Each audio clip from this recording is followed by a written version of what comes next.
ये कहानी 1978 की है।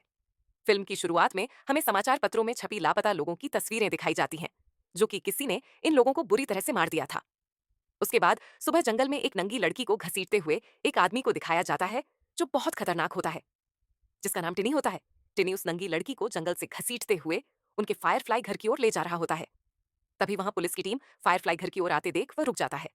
वहीं पर इस बीच पुलिस वाले टिनी को नहीं देख पाते। पुलिस फायरफ्लाई घर के सामने गाड़ी खड़ा करता है। उस घर के अंदर ऑटिस, उसके बहन बेबी और मदर फायरफ्लाई बेबी की मां सो रहे होते हैं। और पुलिस वाले चारों ओर से फायरफ्लाई घर को घेर लेते हैं, जिसमें पुलिस का लीडर शेरफ जॉन होता है। फिर स्पीकर के जरिए शेरफ उन लोगों को बोलता है कि पुलिस तुम्हें चारों ओर से घेर चुका है, कोई होशियारी मत करना। फिर वे सबका नींद खुल जाता है। बेबी की मॉम बोलती है, यहाँ पर हो क्या रहा है? बेबी बोलती है, हमें पुलिस चारों ओर से घेर लिया है और तीनों वहां से भागने की तैयारी करते हैं। बेबी टिनी को बोलता है कि ये टाइनी का बच्चा कहाँ मर गया। उसकी मॉम बोलती है, वह कल रात घर से बाहर गया था। शेरिफ पुलिस वालों को बोलता है, जब मैं 3 गिनूंगा तब अपना फायरिंग चालू कर देना बेबी। और वे लोग बुलेट प्रूफ जैकेट पहन लेते हैं और फायरिंग चालू हो जाता है। शेरिफ और पुलिस फायर फ्लाई परिवार पर गोलियां चलाते हैं। दोनों एक दूसरे पर गोलियां चलाते हैं और पुलिस वाले घर के अंदर गैस फेंक देते हैं और घर के अंदर घुसते हैं। दोनों में फायरिंग होती है। ऑन्टिस और तीनों बुलेट प्रूफ जैकेट पहने होते हैं, लेकिन मदर फायर फ्लाई के दूसरे बेटे को पुलिस वाले गोली मार देते हैं और मदर फायर फ्लाई पकड़ी जाती है। और ऑन्टिस और बेबी किचन के खुफिया रास्ते से निकलकर बाहर भाग जाते हैं। रास्ते में बेबी बेहोश होने का ड्रामा करती है और एक महिला गाड़ी से आती है और उसे उठाती है। बेबी और ऑन्टिस मिलकर उस महिला को मार डालते हैं और उसका गाड़ी ले जाते हैं। उसके बाद हमें पुलिस की टीम दिखाई जाती है उस घर के पास और दावा कर रहे होते हैं। उन दोनों को ढूंढने के लिए उन लोगों फायरफ्लाई घर में उन्हें कुछ लोगों का कटा हुआ शेयर रेफ्रिजरेटर में मिलता है। तभी एक पुलिस वाला को एक फोटो मिलता है और शेरफ को दिखाता है। शेरफ उसे पहचान लेता है, जिसका नाम कैप्टन स्पाउडिंग होता है। शेरफ उसे भी ढूंढने का आदेश देता है। फिर हमें स्पाउडिंग को दिखाया जाता है, जो एक औरत के साथ गप्पागप कर रहा होता है। गप्पागप के बाद वह औरत स्पाउडिंग को गन दिखाता है। स्पाउडिंग कहता, ये तुम क्या कर रही हो? वह औरत उसे ताली बजाने के लिए बोलती है और उसे शूट कर देता है। असल में स्पाउडिंग सपना देख रहा था और उसकी नींद खुल जाती है। वह एक मोटी औरत के साथ होता है। फिर दोनों टीवी देख रहे होते हैं। टीवी पर शेरफ को देखकर स्पाउडिंग घबरा जाता है। फिर उसकी बेटी बेबी फोन करती है और कहती है, डैडी तुम्हें वहां से फौरन निकलना होगा, क्योंकि पुलिस वाले फायरफ्लाई पर पहुंच चुके हैं। और स्पाउडिंग उन्हें एक मोटल में मिलने के लिए बोलता है, जहां वे हमेशा मिलते हैं। उसके बाद स्पाउडिंग अपना खटारा गाड़ी लेकर वहां से निकलता है। उस मोटी को वहीं पर छोड़ देता है। उसके बाद हमें चार्लीस को दिखाया जाता है, जो कि धंधा कर रहा होता है, लेकिन उसके धंधा में कोई फायदा नहीं हो रहा था। उसके बाद स्पाउडिंग का कॉल आता है चार्लीस के पास। वे दोनों दोस्त होते हैं। स्पाउडिंग चार्लीस को कहता है, मैं कुछ मुसीबत में फंस गया हूं, तो कुछ दिन के लिए तेरे पास आ रहा हूं। चार्ली स्पाउडिंग को मना करता है वहां आने के लिए, लेकिन स्पाउडिंग उसका बात नहीं सुनता है और फोन काट देता है। और फिर बेबी और ऑटिस मोटल पहुंच गए होते हैं, लेकिन स्पाउडिंग अब तक नहीं पहुंचा होता है। फिर वहीं पर मोटल के पास एक फैमिली को दिखाया जाता है। वहां एक औरत अपने हस्बैंड से कहती है, मेरे लिए आइस लेकर आओ, मुझे ड्रिंक करनी है। फिर वह चला जाता है। फिर रेडियो में ऑन्टिस खुद का नाम पुलिस वाले के मुंह से सुनता है। फिर उसे गुस्सा आता है और बेबी कहती है, शांत हो जाओ, मैं कुछ ना कुछ अरेंज करती हूँ। और फिर उस घर की ओर चली जाती है। फिर आइस लेने गया होता है। उस आदमी के पास बेबी पहुंच जाती है।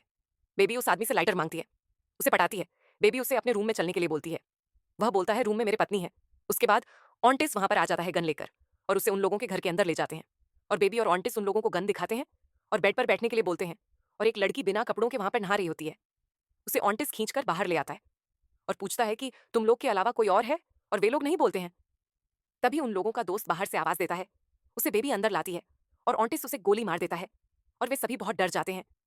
इसके बाद स्पाउंडिंग समाचार सुन सुनकर उसका दिमाग खराब हो गया होता है। फिर गाड़ी रोकता है। वहां एक लेडीज अपने बच्चा को लेकर ऑफिस जा रही होती है। फिर वह लड़का बोलता है, मम्मी एक जोकर। फिर वहां पर उसके सामने स्पाउडिंग पहुंच जाता है और बोलता है, मुझे ये कार चाहिए। लेडिस को स्पाउडिंग डराता है। लेडिस अपने बेटे को कार में बैठने बोलती है। स्पाउडिंग उस लेडीज को थप्पड़ मारकर बेहोश कर देता है और उनका कार लेकर वहां से चला जाता है। आगे उस फैमिली को दिखाया जाता है, जहां बेबी वहां पर मजा ले रही होती है। ऑन्टिस उस बुजुर्ग को कहता है, मेरे बहन को देखकर तुम गंदा सोच रहे हो। बुजुर्ग बोलता है, नहीं मैं ऐसा नहीं सोच रहा हूँ। उसके बाद ऑन्टिस उस बुढ़ औरत को मनोरंजन करने के लिए बोलता है, उसे उसका कपड़ा उतारने बोलता है। वह डर से कपड़ा उतार देती है। ऑन्टिस उसके पास जाता है और गंड से उसके शरीर को स्पर्श करता है और ऑन्टिस उसके मुंह में अपना छोटा गंड डाल देता है।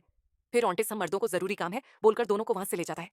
फिर आगे शेरफ को दिखाया जाता है, जो बेबी की मॉम से पूछताछ करता है। उसे एक तस्वीर दिखाता है, जो कि शेरफ का भाई था। उसे उन लोगों ने मार दिया था। बेबी की मॉम बोलती है, मैंने इसे मारा। उसके बाद शेर बेबी की मॉम को मारता है। उसके बाद ऑन्टिस को दिखाया जाता है, जो उन लोगों को किसी जगह पर ले जा रहा होता है। वे गाड़ी से उतरते हैं और आगे चलते हैं। बुजुर्ग बोलता है, हमने वैसे ही किया है जैसे तुमने कहा। अब हमें जाने क्यों नहीं देते? ऑर्टिस बुजुर्ग के ऊपर चिल्लाता है। उनमें से एक ऑर्टिस को लकड़ी से पीछे से मार देता है। ऑर्टिस के हाथ से बंदूक गिर जाता है और बुजुर्ग पकड़ लेता है। बुजुर्ग का दोस्त ऑर्टिस का गला दबा देता है। ऑर्टिस चाकू से उसके पैर को मार देता है। ऑर्टिस बुजुर्ग का हाथ को पकड़ता है और उसके दोस्त को गोली मार देता है। ऑर्टिस उस बुजुर्ग को मार देता है, उसके बाद उसके दोस्त को भी मार देता है। उसके बाद बेबी को दिखाया जाता है जो दोनों औरतों पर नजर रखी होती है। उसमें से एक औरत बोलती है, मुझे बाथरूम जाना है। बेबी बोलती है, इसे जोर से थप्पड़ मारो और तुम बाथरूम जा सकती हो, और वह उसे थप्पड़ मारती है। बेबी जोर से मारने बोलती है और फिर जोर से थप्पड़ मारती है, और बेबी उसे किस करने के लिए बोलती है और उसे बाथरूम जाने देती है। बेबी बोलती है, कोई होशियारी मत करना, नहीं तो मैं इसे मार दूंगी। फिर बाथरूम के अंदर जाकर वह लड़की चिल्लाती है। बेबी दरवाजा खोलने बोलती है, तभी वह औरत बेबी का गन पकड़ लेती है, लेकिन बेबी हाथ में चाकू पकड़ी रहती है और वह औरत उस लड़की को बाथरूम से बाहर निकलने के लिए बोलती है। तभी बेबी चाकू से फेंक कर उसे मार देती है, और बेबी उसके पिछवाड़े में गन से मारने के लिए बोलती है, लेकिन उस गन में बुलेट नहीं होता है। और फिर वह लड़की बाथरूम से निकलकर बाहर भागने लगती है, और आगे से बेबी का डैड स्पाउडिंग आते रहता है और उसे पकड़ लेते हैं और उसे वापस घर में ले जाते हैं। बुढ़ औरत मर गई होती है और उस लड़की को बांध देते हैं, और स्पाउंडिंग अपना चेहरा धोता है। तभी अचानक ऑन्टिस एक मास्क लगाकर आ जाता है। वे थोड़ा सा डर जाते हैं। स्पाउडिंग ऑन्टिस को पूछता है, अब तक कहाँ थे तुम? लेकिन ऑन्टिस स्पाउडिंग को बोलता है, साले टकले, अब तक कहाँ मर गया था तू? फिर दोनों में बहस हो जाता है। बेबी कहती है, लड़ना बंद करो, हमें जल्दी यहाँ से निकलना होगा, और उस लड़की का जुबान काट देते हैं और चेहरे पर मास्क को चिपका देते हैं। उसके बाद सुबह हाउसकीपिंग आती है और घर के अंदर जाती है, और उसे दो लाशें घर के अंदर मिलती हैं और चिल्लाती है, और उस लड़की को टांगे होते हैं, और हाउसकीपिंग को वह लड़की पकड़ लेती है। वह लड़की मदद मांगती है, लेकिन हाउसकीपिंग घबरा जाती है, बहुत डर जाती है, और वहां से दौड़कर भाग जाती है, और वह लड़की दौड़ते हुए सड़क तक पहुंच जाती है, और एक ट्रक उसे टक्कर मार देता है और वो मर जाती है। उसके बाद वहां पर पुलिस आ जाती है।